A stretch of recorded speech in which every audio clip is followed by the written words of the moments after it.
Hello, everybody, and welcome to the part 2 of this three-part series covering the Indian automotive industry, the current scenario, and the future outlook going forward. I first of all hope that you enjoyed the first part covering the electrification procedure which is coming to the limelight in the Indian automotive industry. This part is going to focus on performance and sports cars. Now, this topic itself does not only concern performance car enthusiasts like me and many others who are around the world and in India too. It also concerns the automotive industry as a whole in India, and which is why this topic is very important. So I hope you get insights about why performance cars going forward will contribute a lot to the Indian car market. The second point. The second point is more performance/sports cars. Now, this is a very interesting point for me, and I'm really happy that this is also taking place alongside electric cars. Increasingly in the Indian market, we are seeing more and more sports cars coming in, more performance cars, and finally addressing the dearth of having a performance car in India. Now, of course, there's debates about whether it is usable or not, but if more cars do keep coming in, then I would hope that there are improvements around it. I personally am a big racing fan, and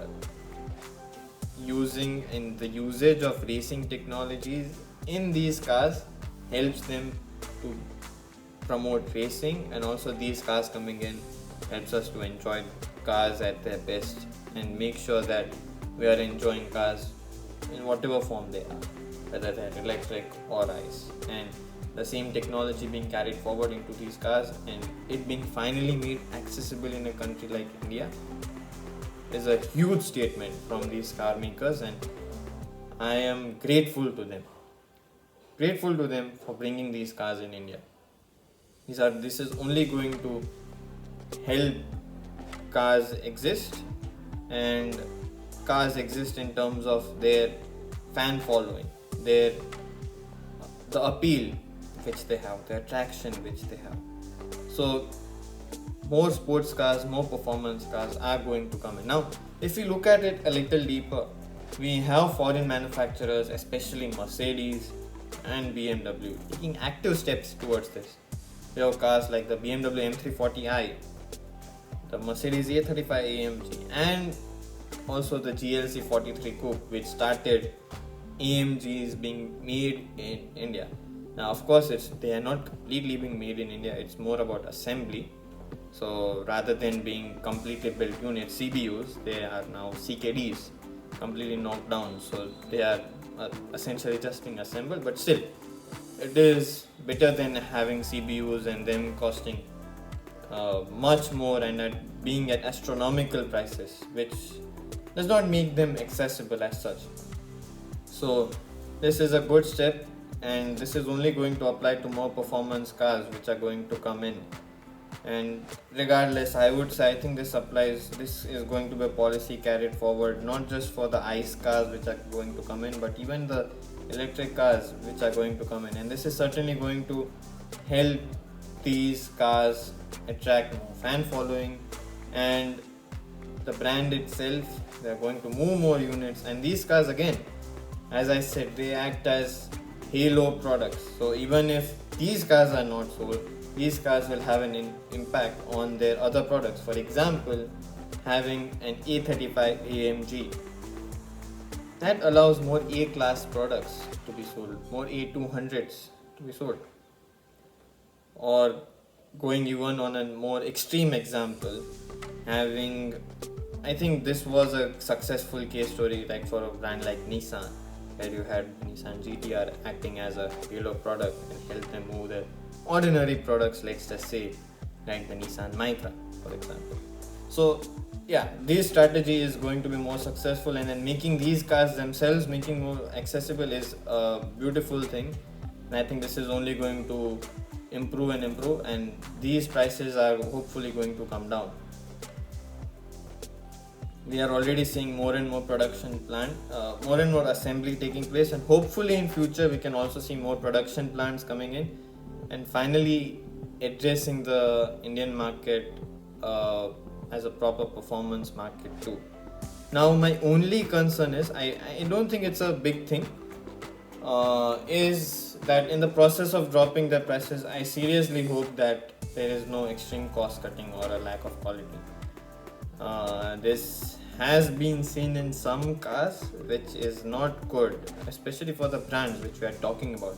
These brands are known for their German engineering and the German quality which they bring about. And in the process of dropping prices, if they are going to skimp, I would say, on quality, or at least cut costs, that is not going to bode well, because you're not giving the customers the product which they desire, or at least in full. So I hope that this does not take place on an extreme level, and we are given the products which they are supposed to be, and we are able to enjoy these cars on the biggest scale possible. But as I said before, this is not a big concern for me. I think that will not happen on a huge scale, but I just wanted to address this point. Otherwise, as a whole, this move itself is a very big thing for the Indian market. Now, connected to this, I would also like to, of course, address luxury brands too. Now, we have luxury brands, or you can say ultra premium brands, I would say, like Lamborghini, Ferrari, and McLaren. Now, Lamborghini and Ferrari already did have their customer contacts in terms of dealerships. Finally, other brands are coming in too. We also had Porsche and the sports car brands. So now finally we have another big heavy hitter coming in, which is McLaren. McLaren setting up shop and establishing further direct contact with the Indian car market is again a big step going forward, and this certainly helps in making sure that these cars are sold in India. We are already seeing Lambos and Ferraris from the dealers, their Indian allocations being fulfilled just in a matter of days, and actually them having more extra demand which they are currently not being able to fulfill. And a car maker like McLaren coming in is just going to help this scenario further. And so this is a very good thing for the Indian car market, that even premium brands are coming in, because they are finally able to see the margins which they have on these products being realized in a car market like India too, because we have more customer base which actually want these cars, and if not directly, we also have customers who are seeking the second-hand versions. So that is certainly a very positive thing for the Indian car market.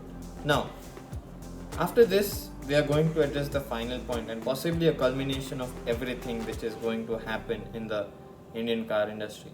So let's move on to point number 3.